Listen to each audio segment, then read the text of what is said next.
Welcome back to Raid Guides in a Trench Coat featuring Pandemonium 10 Savage. Pandemonium.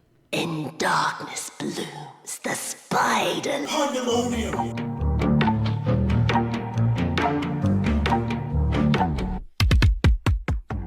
Now I skipped some of the story cutscenes going up to this point, but my understanding is that all the fights so far besides Kakitos have been inside of him, which means that for 8 fights and 2 additional phases, we've been inside of him. And that's a weird relationship to have with the raid boss, especially with how tiny he looks. There's also so much monologuing in this raid tier that I've got enough quotes to outfit a full legion of NPCs. It's at least enough quotes to last the next 3 D&D sessions that people will actually show up to over the course of the next 8 months. These bars are unbreakable. I am Pandemonium, and these cells are mine. Athena, you are my lady mother. The marker dance for this fight isn't all that complicated compared to the figuring out when you're implementing each pattern or pairs of players. Everyone has a static tower spot, as well as a partner and a turret spot, which should correlate to your tower spot, but sometimes the needlessly complicating party finder runs is for the best. Never know when you might need to actually trick someone into using their brain for the encounter. Launching off past the tank buster into the first mechanic is dividing wings. Pandemonium constructs 2 additional pylons in the center of the arena, which tether to 2 players, while big web AoEs target 2 more. To solve this mechanic, you'll need to... Warning, this is an early strat. This strat was made before we knew about... Insert new brain-dead mechanic name here in post-editing. And as such, is not the most effective way to do the fight. Party Finder decides you're wrong one time, drags your name through the mud, and yet they always come flocking back when the new tier drops. Anyways, to solve the mechanic, position your untethered support players north-ish and your untethered DPS players south-ish. The tethered players point their tethers out to the east and west, while the 4 players without mechanic markers spread to the outer edges of the web AoEs. As it resolves, all the players in those web circles will get tethered to one another, and the previously tethered players will have to run through the webs. This should be done with purpose, making a point to run through the lines instead of bouncing around the lines like a pinball level 1 thaumaturge and not actually breaking anything. This is also a good time to hope and pray that one of your melees has a mechana, because if not, they're both going to greed uptime and end up with these thick Pepto-Bismol looking webs that not even the toughest indigestion can rip through. This mechanic is immediately followed by Pandemonium's Holy Circle. Honestly, a missed opportunity because Pandemonium's Holy denotes an out instead of being the in-hole call-out that Pandemonium's Circle is. After that, the boss creates 2 tank towers and then... What are you doing, Step Pandemonium? Watch your tanks careen across the sky like Team Rocket blasting off again. There's some hyper-specific position your tanks need to stand in to safely land on the platform across the way, or else someone will have to brave the Goo Koozie to complete the next mechanic, Entangling Web.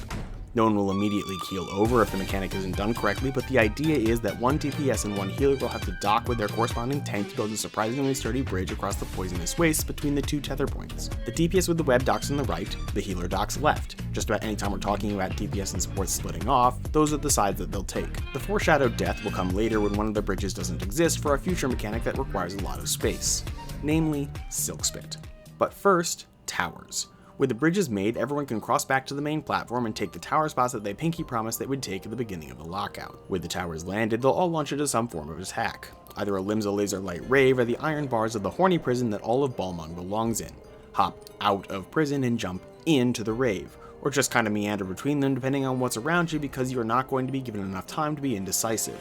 Not to mention that there is a Pandemonium's Holy Circle here, which is going to cover 3 of the towers based on the same in-out as before, narrowing your choices even further. Now is when Silk Spit has a chance to start forcing some reses if your bridge construction simulator didn't quite go as planned. Everyone gets marked with some big AoEs and has to avoid clipping the edges of one another or any of the mailbox posts around any of the platforms. It'll be really unfortunate if anyone gets caught in the webs, because your next mechanic is a spicy line stack AoE with 2 small line AoEs targeted on random players. This in turn leads to Bonds 1, where everyone will... Warning, this is an early strat. This strat was made before we knew about. Bonds 1 is solved by everyone running to the left side platform. Support should hug the left edge and the DPS should hug the right one. You'll get 2 or 3 spread patterns that will fire off in short succession, either isolationism, domesticism, or classism. The amount of time you have to adjust your position between the 2 is so incredibly short that even the Confederacy lasted longer. Crossing back to the main platform is a raid wide into a tank buster, which I'm going to stop mentioning as, once again, I am a head empty Simon Says one trick. Which is a shame because the tank part of this next mechanic looks like an absolute blast, but if anyone is going to shoulder that much personal responsibility onto me, then I'm going to make like a gunbreaker and Persona 3 myself. Persona! Super Bowl Light is the only gunbreaker skill name I know, don't at me. 8 tower spots are going to appear on the northern and southern edges of the arena. Once again, you marker dance this, so each tower should be taken in a relatively organized fashion. After which, the little limit cut dice markers are going to appear on top of these railguns, which really fucking hurt. Maybe if Athena had supplied Pandemonium with a dozen or more of these, she would have been able to breed her frog and make her universe or whatever. To solve this, warning. Persona! The Party Finder standard for this, as far as my blind eye can see, is Tank Billiards. Everyone else roleplays a cue ball and lines up in front of their assigned towers. The melees bait the 1s, the ranges bait the 2s, the healers bait the 3s, and the tanks raw dog the 4s. Each player positions between the cue stick and the shiny magic tank 8 ball to knock them back and forth across the arena. This should be done in a line that's as straight as the months from July to May so as to not parallel park yourself into the healer's curb. Assuming that this all goes off without a hitch, you'll get casts of bonds too, and no one can agree on where to take it. It'll be partners and spread in a random order, so just find your buddy and try not to clip anyone. Next up, the boss's neck is going to stretch out to be longer than my red mage swears that One Piece is, and blast his conqueror's hockey all over half the stage. Then, the children from the near games try to tickle everyone into the worst kind of debuff, damage down.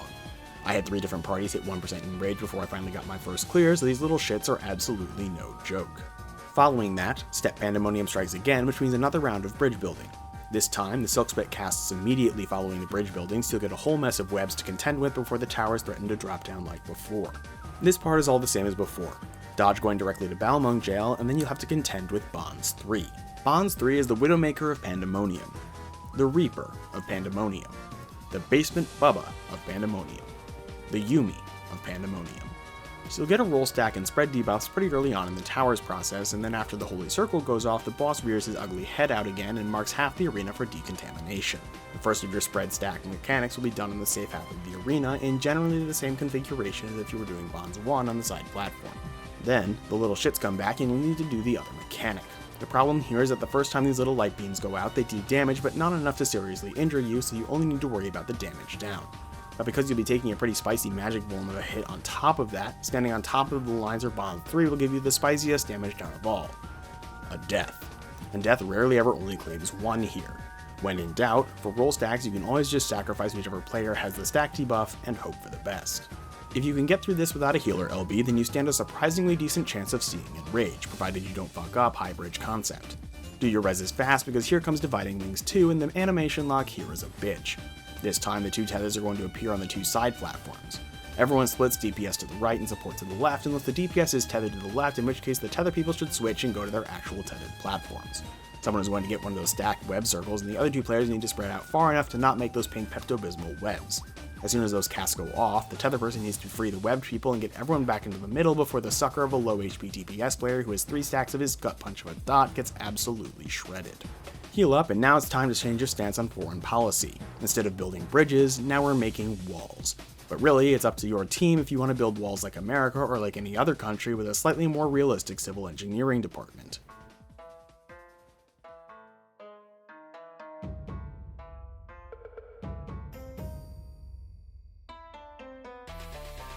We launch right back into another Dividing Wings cast with a whole bunch of extra steps that I lovingly call High Bridge concept.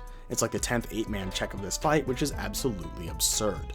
You'll end up with one of 4 jobs. Tethers, which are the easiest, just bait out to the east and west like in Dividing Wings 1. Next easiest is the stack marker, which should line itself up with the B marker. Shortly behind that in terms of difficulty of the players who got nothing, is they'll need to stand on A and C markers without both choosing the same one. Luckily, they're right next to each other, so if you do end up standing on top of one another, you at least have a little bit of time to readjust and split up. And then you have the web spreads. 3 people who all got the same thing that somehow need to end up on 1, 2, and 3 in a relatively short time frame without needing to change last second. The players on 1 and 3 also need to be spread out enough that they capture these little back left and back right posts, while the middle player just needs to overlap between them. This will create a web wall flimsier than a pool noodle that's been in service of the community pool for the better half of the last decade. It's a miracle that the thing hasn't disintegrated just by looking at it. After the first cast go off, players will need to quickly free the people who stacked in the middle so that they can run and stand in the same color positions as their first markers. That is to say that A goes to 1, B goes to 2, and C goes to 3 just to alleviate any confusion. Now, don't go too far. That flaky pool noodle will break if you get too close to it, but you have to drop the AoEs just like your brothers and sisters before you in order to make a wall that stands up to the strain of all 8 of your bodies. Now, harrowing hell. 15 seconds of unrelenting hits of damage is going to require every ounce of myth that you have at lower item levels. You can either tank LB3 part of this, or pray that your healers, tanks, and other supports have enough resources to prevent everyone from dying. Or anyone from dying for that matter, because as soon as those 15 seconds are over, you'll need to spread out and get ready for Bonds 4. This bonds once again sees the return of having all 3 options, and depending on which subset you get dramatically changes where you need to be standing.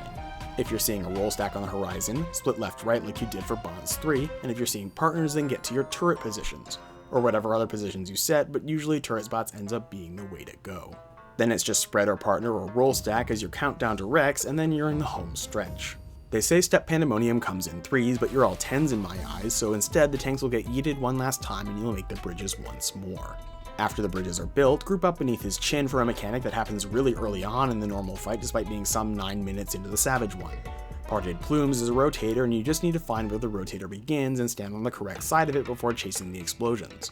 Pandemonium will then do his snake head and little shits, so be mindful of those, then a holy circle, then a silk spit, and now maybe you should glance at the health bar and be a bit concerned. The 8-person towers spawn, then a holy circle laser light rave, then one last harrowing hell that's going to take everything in your tank's kit to survive even the first few casts of. Sneak out some kind of ninja LB1 and then congrats! That's P10S. Arachnophobes sleep safe. Go watch a real guide.